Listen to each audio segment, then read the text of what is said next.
ये है against the gods के सीजन 2 का नोवेल एक्सप्लेनेशन पार्ट 80, जिसे हिंदी में 80 कहते हैं। पिछले एपिसोड के लास्ट सीन में देखा था कि युन शाओ ने युनचे को डीमन एम्प्रेस के बारे में बताया था। साथ ही युनचे को डीमन एम्परर के गायब होने के ऊपर शक होता है कि शायद ये किसी की चाल हो सकती है। लेकिन फिर युन शाओ के लिटिल डीमन एम्प्रेस के पोजीशन के बारे में बात करने लगता है, जिसके लिए युनचे कहता है छोड़ो, ये उसकी प्रॉब्लम है। ये भी पक्का नहीं है कि वो 1 महीने बाद भी लिटिल डीमन एम्प्रेस रहेगी या नहीं। वो ड्यूक हुआई खुलेआम दंगा करने से नहीं डर रहा, लगता है वो बहुत कॉन्फिडेंट है। अब आगे युन फैमिली जो पूरे दिन शोर से भरी हुई थी, आखिरकार शांत हो गई। लेकिन हर मेंबर का मन अभी भी एक्साइटेड था। रात चुपके से आ गई। डीमन इंपीरियल सिटी की रात हमेशा की तरह शांत थी, जैसे युन फैमिली में हुई घटना का उस पर कोई असर ही न पड़ा हो।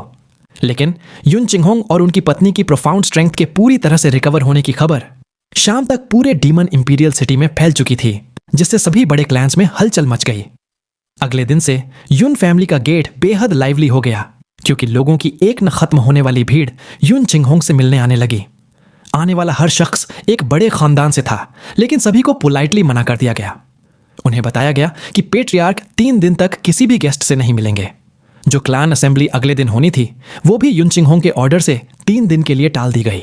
ये 3 दिन का समय युन चिंगहोंग ने अपने पिता युन चंघाई के शरीर के पास घुटनों के बल बैठकर बिताया। पूरे 3 दिन तक उन्होंने न कुछ खाया, न पिया, न हिले और न सोए। मू यूरू भी उनके पास बैठकर युन चंघाई के शरीर की निगरानी करती रहीं। वो एक पल के लिए भी उनके पास से नहीं हटी।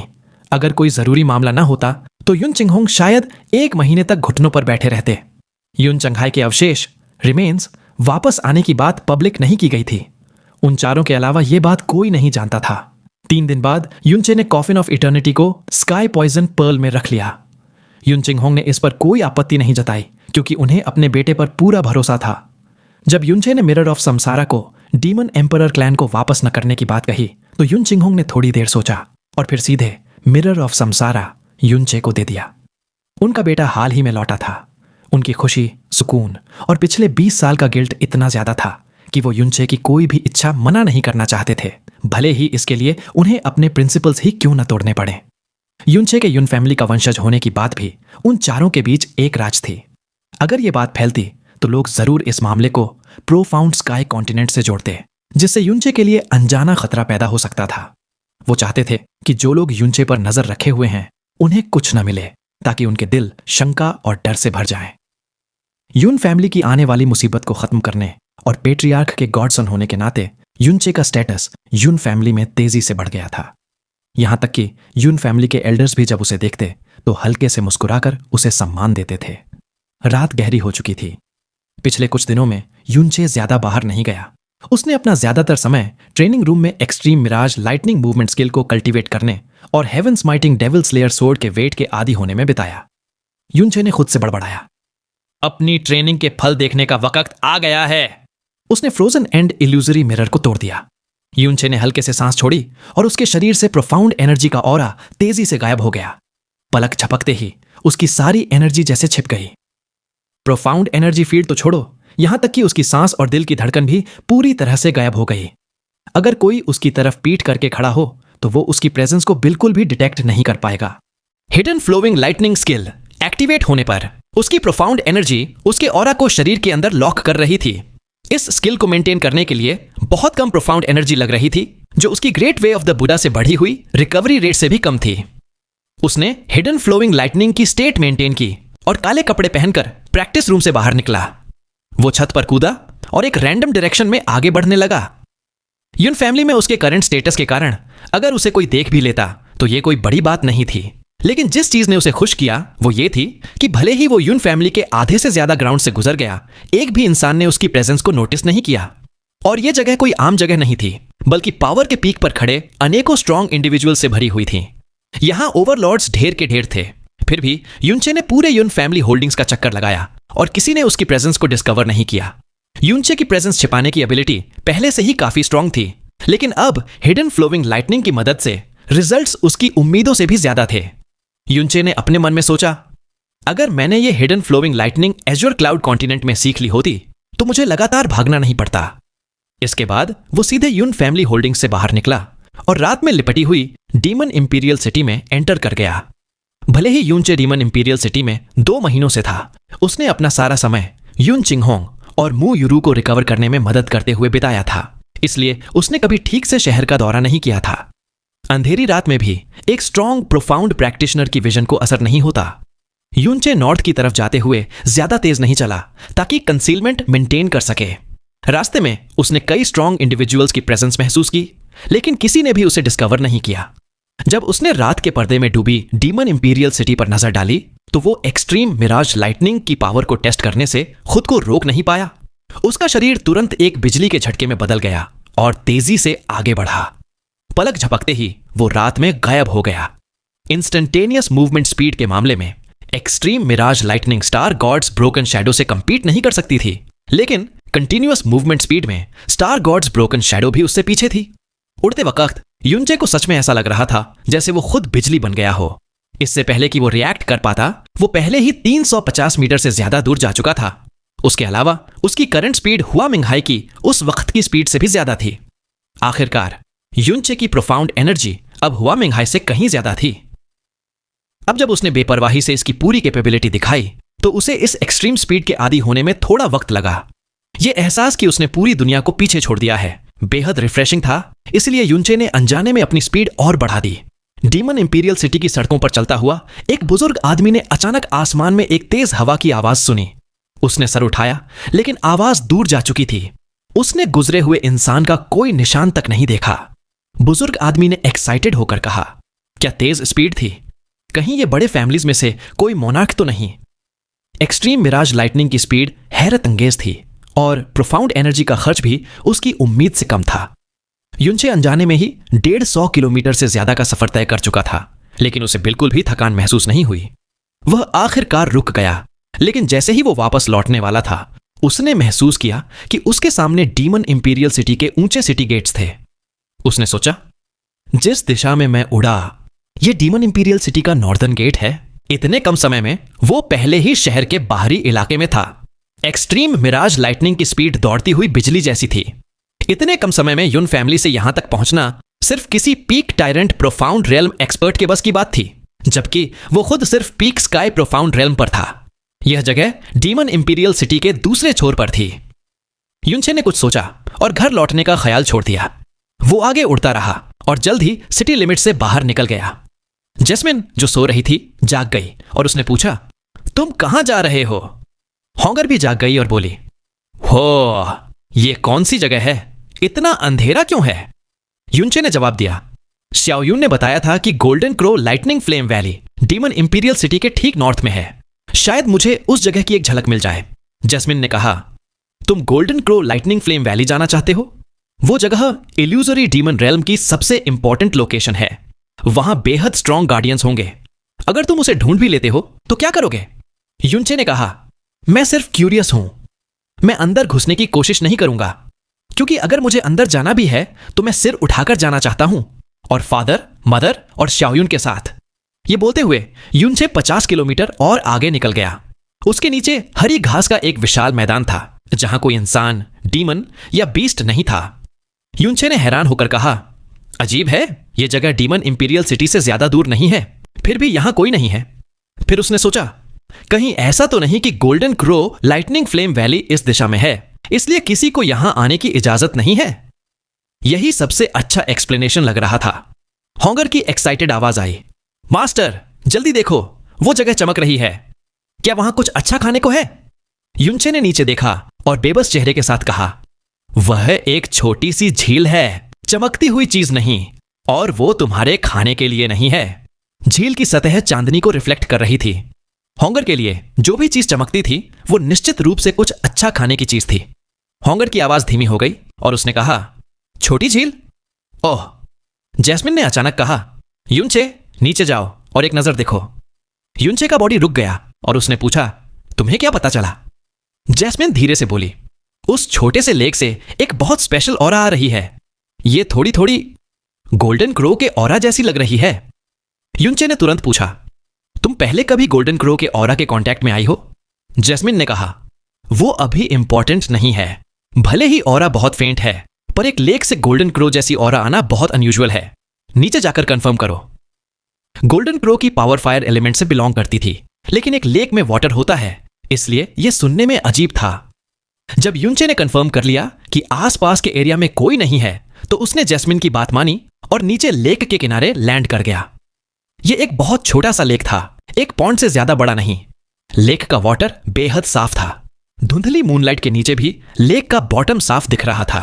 लेक से 70 मीटर दूर का एरिया घने जंगली प्लांट से भरा हुआ था, लेकिन वो प्लांट्स हेल्थी ग्रीन नहीं बल्कि सूखे हुए लग रहे थे। लेक के आसपास 70 मीटर के सर्कल में, जहां प्लांट्स के उगने के लिए सबसे सूटेबल होना चाहिए था, वहां घास का एक तिनका तक नहीं था। लेक के सरफेस से आती नाइट विंड में वाटर की ठंडी फीलिंग के बजाय युनचे को एक अजीब सी ड्राई हीट फील हुई। उसका हार्ट एक पल के लिए रुक गया। उसने झुककर अपना हाथ लेक में डाला। वाटर ठंडा नहीं बल्कि लगभग बॉडी टेम्परेचर जितना गर्म था। Demon imperial city illusory demon realm के नॉर्थ में थी, जो एक कोल्ड रीजन है। नाइट टाइम में लेक का वाटर आइसी कोल्ड होना चाहिए था, इस तरह वार्म नहीं। जैस्मिन ने शांत टोन में कहा, लेक के वाटर के अंदर एक ऑरा है जो डेफिनेटली गोल्डन क्रो के फ्लेम से निकलती हुई ऑरा जैसी है, लेकिन मैं कंफर्म नहीं कर सकती कि यह सच में गोल्डन क्रो की फ्लेम एनर्जी है। युनचे ने धीरे से कहा, क्या ऐसा इसलिए है क्योंकि यह place golden crow lightning flame valley के पास है? जैस्मिन ने तुरंत जवाब दिया, नहीं, अपने आसपास देखो। सिर्फ लेक के पास का छोटा सा एरिया ही ऐसा है जहां कोई प्लांट लाइफ नहीं है, जैसे सब जल गया हो। अगर यह golden crow lightning flame valley की वजह से होता तो यह पूरे रीजन में फैला होता। अगर मैं गलत नहीं हूं तो किसी ने गोल्डन क्रो की फ्लेम एनर्जी इस लेक में रिलीज की है, और यह ज्यादा पुरानी बात नहीं है, ज्यादा से ज्यादा 2 या 3 दिन पहले। युनचे ने हैरानी से पूछा, लेक वाटर में फ्लेम एनर्जी रिलीज करना क्यों? जैस्मिन ने एक्सप्लेन किया कि यह शायद जानबूझकर न किया गया हो। ज्यादा पॉसिबिलिटी यह है कि कोई अपने बॉडी के अंदर की गोल्डन क्रो फ्लेम एनर्जी को कंट्रोल नहीं कर पा रहा था, इसलिए उस पर्सन ने इसे शांत करने के लिए लेक के वाटर का सहारा लिया। उसने आगे बताया कि गोल्डन क्रो के फ्लेम्स बेहद फियर्स और एक्सप्लोसिव होते हैं। अगर कोई golden crow's record of the burning world cultivate नहीं करता है और सिर्फ अपनी प्रोफाउंड एनर्जी के भरोसे गोल्डन क्रो की फ्लेम एनर्जी को कंट्रोल करने की कोशिश करता है, तो यह लगभग इम्पॉसिबल है, खासकर अगर golden crow blood line pure हो। युनचे ने सोचा, तो यह बात है, इल्यूजोरी डीमन रॉयल फैमिली के पास गोल्डन क्रो ब्लड लाइन होती है। क्या उनमें से किसी ने यहां नहाया लिया था? लेकिन इससे आगे इन्वेस्टिगेट करने में कोई फायदा नहीं था। अगर उसे गोल्डन क्रो की फ्लेम एनर्जी देखनी है तो वो golden crow lightning flame valley जा सकता है। हालांकि यह प्लेस शांत थी, इसलिए युनचे ने सोचा कि यह सोर्ड स्किल्स प्रैक्टिस करने के लिए अच्छी जगह है। युनचे ने कहा, रात अब भी बाकी है, मैं अपनी सोर्ड स्किल्स की प्रैक्टिस कर लेता हूं। उसने अपनी आर्म आगे बढ़ाई। हॉन्गर, तैयार हो जाओ। जैस्मिन अचानक चिल्लाई, रुको, अपनी प्रेजेंस छुपाओ, कोई आ रहा है। और यह पर्सन एक एक्सट्रीमली पावरफुल इंडिविजुअल है। जैस्मिन द्वारा एक्सट्रीमली पावरफुल कहे जाने का मतलब था कि आने वाला पर्सन उसकी लीग से बाहर था। अगर वो कोई एनिमी निकला तो इस दूर दराज प्लेस पर वो हेल्प भी नहीं बुला सकता था। युनचे ने तेजी से हिडन फ्लोइंग लाइटनिंग का इस्तेमाल करके अपनी प्रेजेंस छुपाई और बिना आवाज किए पीछे की झाड़ियों में घुस गया। झाड़ियां घनी थीं और युनचे के पूरे बॉडी को कवर कर सकती थीं। उसके छुपने के थोड़ी देर बाद आसमान में एक धुंधला सा फिगर अपीयर हुआ। 1 सेकंड में वो फिगर नाइट स्काई में लाइट की तरह फिसला और तेजी से पास आकर युनचे से सिर्फ 100 मीटर दूर रह गया। युनचे ने अपने हार्ट में सोचा, कितनी फास्ट स्पीड है। उसने तुरंत अपना सिर नीचे झुका लिया। जब स्पिरिचुअल परसेप्शन एक खास लेवल तक तेज हो जाता है तो आपको पता चल जाता है अगर कोई आपको देख रहा हो।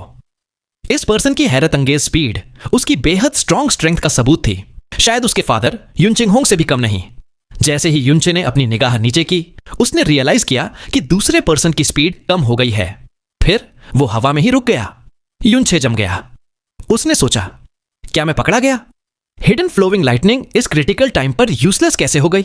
या शायद उस पर्सन की प्रोफाउंड एनर्जी इतनी स्ट्रांग है कि मैं उसके स्पिरिचुअल परसेप्शन से नहीं बच पाया। लेकिन थोड़ी देर बाद युनचे ने राहत की सांस ली। भले ही वो पर्सन रुक गया था, पर उसकी तरफ आती कोई निगाह नोटिस नहीं हुई थी। उस पर्सन के बॉडी से एक प्रोफाउंड एनर्जी ऑरा रिलीज हुई और आसपास फैल गई। वो ऑरा युनचे की पोजीशन से भी गुजरी, लेकिन बिना रुके आगे बढ़ गई। मतलब वो अभी तक डिटेक्ट नहीं हुआ था। पर जैसे ही वो प्रोफाउंड एनर्जी ऑरा उसके बॉडी से गुजरी, उसकी पूरी बॉडी सख्त हो गई। एक हड्डियों तक चुभने वाली चिल उसके अंदर भर गई। युनचे ने सोचा, ये पर्सन कितनी डरावनी ऑरा है।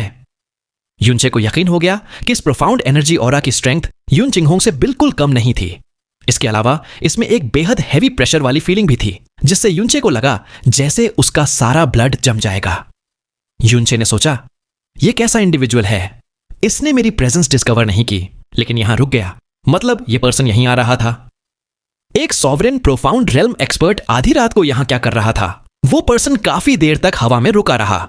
जब उसने कंफर्म कर लिया कि आसपास कोई नहीं है, तो उसने अपना स्पिरिचुअल परसेप्शन वापस ले लिया। उसी वक्त युनचे ने बेहद सावधानी से अपना सिर उठाया और उस पर्सन की दिशा में देखा। साफ मूनलाइट में वो उस पर्सन के फीचर्स साफ देख सकता था और उसका एक्सप्रेशन तुरंत हैरान हो गया। एक पर्सन जिसके पास इतनी स्ट्रॉन्ग प्रोफाउंड एनर्जी थी, युनचे ने एक्सपेक्ट किया था कि वो कोई ग्रैंड ओल्ड पर्सन या गंभीर मिडिल एज्ड पर्सन होगा, लेकिन उसकी आंखों के सामने साफ साफ एक छोटी लड़की थी। वो लड़की बहुत यंग लग रही थी, ज्यादा से ज्यादा 14 या 15 साल की। उसने एक इल फिटिंग बदसूरत ग्रे रंग का लंबा ड्रेस पहना हुआ था, जो एक सादा डार्क ग्रे रोब जैसा था। लड़की का फिगर बेहद छोटा और डेलिकेट था और नाइट विंड में लहराता हुआ रोब का किनारा लगभग उसके टखनों को छू रहा था। लेकिन इस अजीब तरह से ड्रेस्ड छोटी लड़की का फेस बेहद खूबसूरत और डेलिकेट था। उससे एक सिनिस्टर और डेंजरस फीलिंग आ रही थी, जैसे वो एक cold blooded emotionless death God हो। भले ही वो एक यंग लड़की जैसी दिख रही थी, उससे निकलने वाली सिनिस्टर और हड्डियों तक ठंडक पहुंचाने वाली कोल्ड उससे भी ज्यादा एक्सट्रीम थी। लोगों को सबसे पहले उसकी ब्यूटी नहीं, बल्कि उसकी ऑरा की वजह से डर लगता, और उसकी निगाहों से। नाइट स्काई के बीच में तैरते हुए उसकी आंखें एक अनयूजुअल उदास ब्लैक रंग की थीं। उन आंखों को नोटिस करके युनचे को लगा जैसे वो एक लिमिटलेस गहरी रात के आसमान में खिंच गया हो। उसने तुरंत अपनी निगाह हटा ली। ये छोटी लड़की आखिर थी कौन? एक 14-15 साल की लड़की के पास सच में एक मॉनर्क की प्रोफाउंड स्ट्रेंथ थी, शायद एक मिड स्टेज मॉनर्क। मॉनर्क? यह प्रोफाउंड वर्ल्ड के पिनिकल का टर्म था। फादर एक मॉनर्क थे, मदर एक मॉनर्क थी, अंकल एक मॉनर्क थे, और अब एक 14-15 साल की लड़की भी मॉनर्क। ये ग्रैंड टाइटल मॉनर्क आखिर कब से इतना कम वैल्यू का हो गया था? जैस्मिन ने फीकी वॉइस में कहा, इस पर्सन से कितनी हैवी और खतरनाक ऑरा निकल रही है। लगता है इसने काफी लोगों को मारा है। वो इल्यूजरी डीमन रॉयल फैमिली से बिलोंग करती होगी। युनचे ने पूछा, तुम्हें कैसे पता?